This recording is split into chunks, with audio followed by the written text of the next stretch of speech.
Rabbi Spolter here. We're going to talk about Sukkot, but I want to start with a little introduction. Remember, we learned about tshuva. One thing we learned from the word tshuva, lahashiv, means to return. Lashiv or lashuv, to return yourself or to return, means to come back to my original self. And we spoke about the idea, I'm going to become big again for a second. We spoke about the idea that very often the people that surround us and the places in which we find ourselves, they pressure us, not even intentionally, to change from our true selves. And they ask us to be different than ourselves. So therefore we said, well, what tshuva does, when we do tshuva, return to who we want to be, who are our original selves.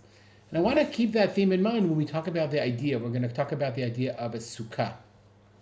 What we're going to do is we're going to learn about the etymology or the root of the word sukkah. And this is a sukkah, obviously. But the root of the word sukkah comes from lisachich, schach. This is called schach. Schach means a covering, okay? But it's a special kind of covering. You can see the connection. See the samech chaf here, right? The connection between this and the samech chaf here, schach. Right? The schach is what makes the sukkah special. It has a special kind of covering, a unique kind of covering. And we're going to ask ourselves, what is a sukkah? Looking at the word sukkah, the way it appears in different forms in the Torah. And then what can it teach us about how we should relate? What does the sitting in the sukkah tell us about ourselves? So, as you may or may not know, the reason we sit in the sukkah, the Torah tells us, but this is in Vayikra. Basukot teshvu shivat yamim. You shall sit in the sukkah, in Sukkot. You see the word Sukkot? 7 days. Kol ha'ezrach b'Yisrael yeshvu basukot. Kol ha'ezrach b'Yisrael, every citizen of Israel, you should sit in Sukkot. Why? Leman yedu dorotechem, so that your generations will know, meaning in the future generations.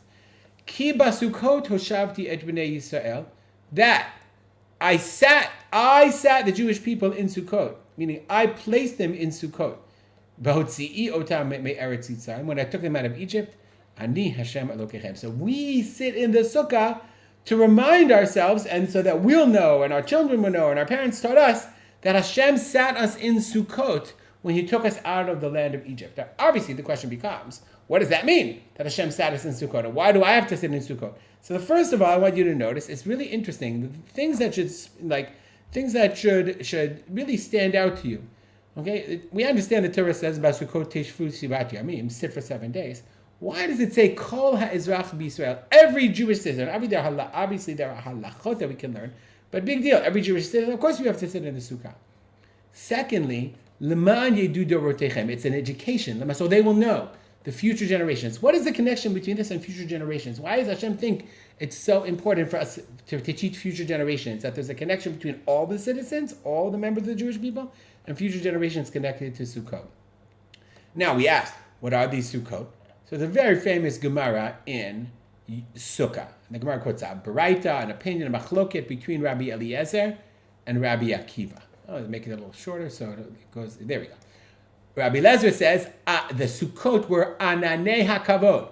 Ananei hakavod are clouds of glory. So I sit, you have to sit in one of these to remind me that Hashem put us in the clouds of glory. That's one. Okay, and Rabbi Akiva said, no, Sukkot mamash asulem. They made themselves Sukkot mamash. Did they make themselves a sukkah that looks like us? No, they were in literal Sukkot, in little huts in the desert. So when it says that Hashem reminded us, right, that Hashki b'Sukkot shavti, one of Rabbi Eliezer says that Hashem, it doesn't really mean that Hashem put us in these huts. It means that Hashem protected us in the desert with the clouds of glory, with these famous ananei hakavod, these famous clouds of glory.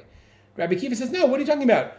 Of course Hashem put us in huts, and we have to remember them as well. Now, obviously, the question is, of course, if Hashem put us in huts, big deal. Why do I have to sit in a hut? Because we sat in a hut in the desert. Where's the miracle? On the other hand, if it's the Ananei HaKavod, the special clouds of glory, you can look up what did the clouds of glory do in the desert on the internet, and you'll find out really cool things. But why in the world does that have to sit in one of these things in order to remind me of all that? And finally, as we're also going to ask, what can we learn from the word sukkah or sechach? What can we learn that teaches us about how we should think about keeping or thinking about what we should think about when we sit in the sukkah and what Hashem wants us to get out of it? All right, so we'll meet on Sunday. A lot to think about as we approach the Chag, the holiday of Sukkot. Make it a great day.